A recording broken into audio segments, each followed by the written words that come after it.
Social media ఉంది చాలు అని చెప్పి ఇవాళ దేశం మొత్తాన్ని కదిలించింది.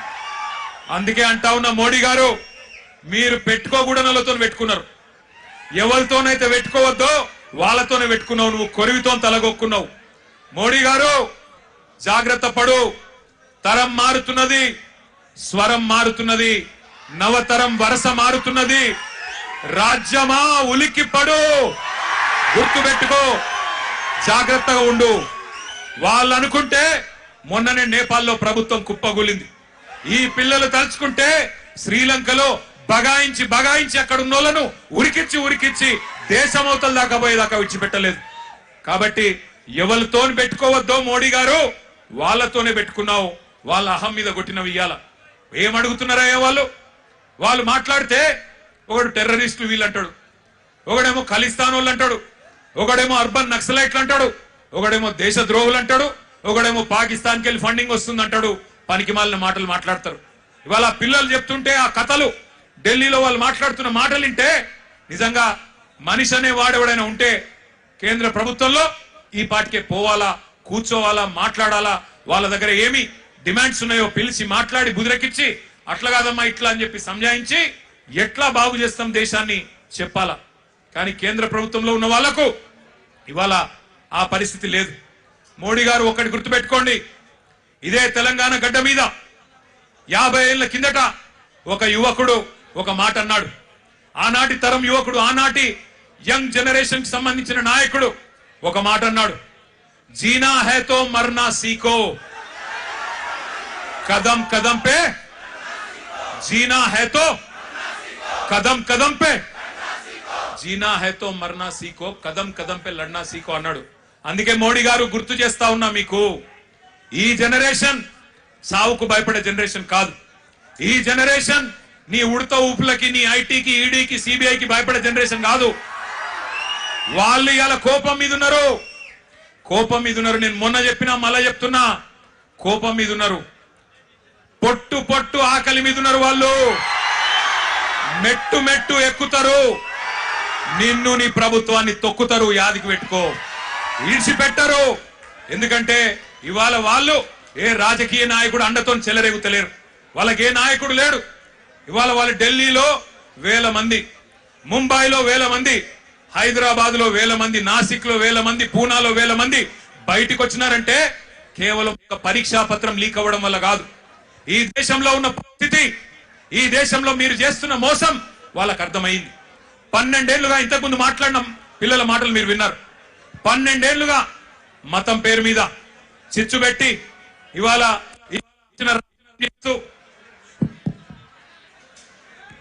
ఇష్టం వచ్చిన వ్యవహారం చేస్తూ, మతం పేరు మీద రాజకీయం చేస్తూ మీరు ఏ రకంగా తప్పించుకుంటున్నారో, ఏ రకంగా అసలు పని చేయకుండా ఎట్లా ప్రజల్ని మోసం చేస్తున్నారో ఇలా వాళ్ళకి అర్థమైంది.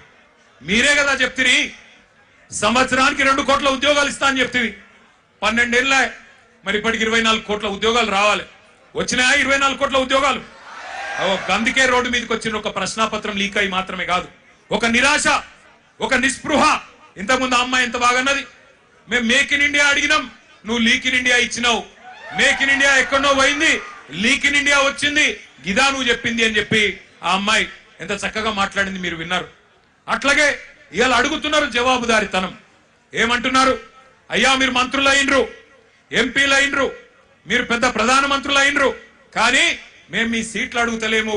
జవాబుదారీతనం. ఒక ప్రశ్నాపత్రం లీక్ అయితే, దేశంలో మీరు ఇచ్చిన ఒక్క హామీ నెరవేరకపోతే మేము అడగద్దా, అడుగుడే తప్పైందా అని అంటా ఉన్నారు. వాళ్ళు న్యాయం అడిగితే మీరేం చేస్తున్నారు? రాజ్యం హింసకు దిగుతున్నది. పోలీసు వాళ్ళు, ఐపీఎస్ ఆఫీసర్లు ఆడపిల్లలను చెంప మీదకెళ్ళి కొడతా ఉన్నారు. పోలీసు వాళ్ళు లాఠీలతోని ఆడపిల్లల్ని కొట్టకూడని చోట కుళ్ళబొడుస్తా ఉన్నారు. ఇవన్నీ వీడియోలు ఉన్నాయి, నేనేదో ఊరికే చెప్పట్లేదు. అందుకే ఇవాళ హైదరాబాద్ వేదికగా ఆ పిల్లల డిమాండ్లకు మద్దతుగా ఢిల్లీలో జరుగుతున్న, జంతర్ మంతర్ లో జరుగుతున్న దమన కాండకు వ్యతిరేకంగా మా నాయకుడు కేసీఆర్ గారి ఆదేశం మేరకు మొత్తం పార్టీ అంతా ఇక్కడికి వచ్చింది. వచ్చి ఆ పిల్లలకు సంఘీభావంగా అండగా, ఇందులో రాజకీయం లేదు, ఎలక్షన్లప్పుడు చూసుకుందాం రాజకీయం, ఆ రోజు ఎవరు ఎక్కడ కూర్చోవాలో ప్రజలు నిర్ణయిస్తారు. కానీ ఇవాళ మేము అడుగుతున్నది ఒకటే, ముందుగా ఎడ్యుకేషన్ మినిస్టర్ ధర్మేంద్ర ప్రధాన్ రాజీనామా చేయించండి. చేయించాలనే వాళ్ళు గట్టిగా చప్పట్లు కొట్టి చెప్పాల, గట్టిగా చప్పట్లు కొట్టాల. రెండవది, ఆ పిల్లల మీద పెట్టిన కేసులు చాలా మంది పిల్లల్ని దేశవ్యాప్తంగా కేసులు పెట్టినారు. బేషరతుగా పిల్లలకు క్షమాపణ చెప్పి కేసులు వెంటనే ఎత్తేయాలని చెప్పి గట్టిగా చప్పట్లతో మరి కేంద్ర ప్రభుత్వాన్ని డిమాండ్ చేద్దాం. ఇంకొద్ది గట్టి కొట్టాల చప్పట్లు. పిల్లల మీద పెట్టిన కేసులు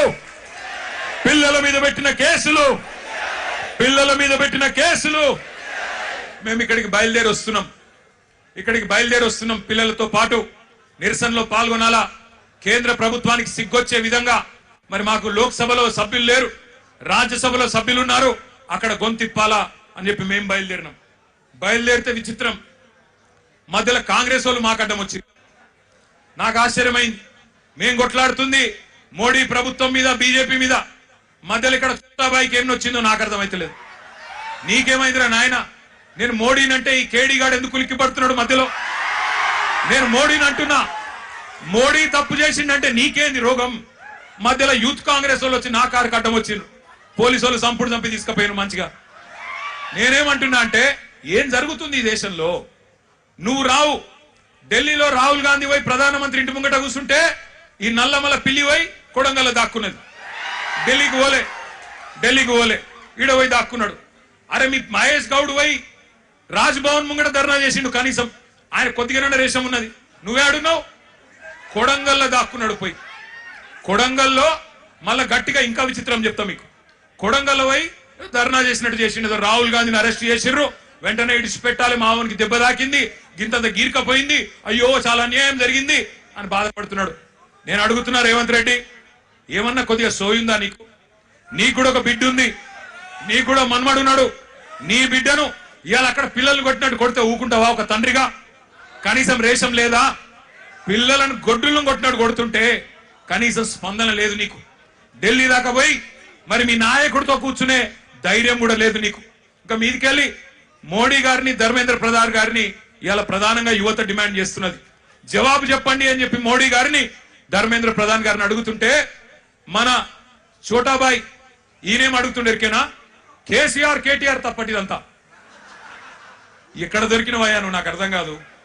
దేశమంతనేమో మీ నాయకుడు రాహుల్ గాంధీతో సహా మోడీ, ధర్మేంద్ర ప్రధాని ఇద్దరు రాజీనామా చేయాలని వాళ్ళు పెడుతుంటే నీకు కేసీఆర్ తప్ప ఇంకొకరు కళలు కూడా ఇంకొకరు యాదికి రాక మానరుగా నీకు.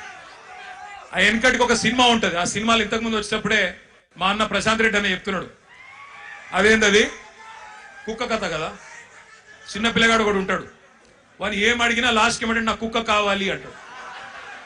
అట్లా ఈయన కూడా అంతే. ఇక ఆయన నిద్రలో లేపు, ఈ ముఖ్యమంత్రిని నిద్రలో లేపు. అదో సినిమా పేరట, చిత్రం అట. అది చిత్రం, వీడు విచిత్రం.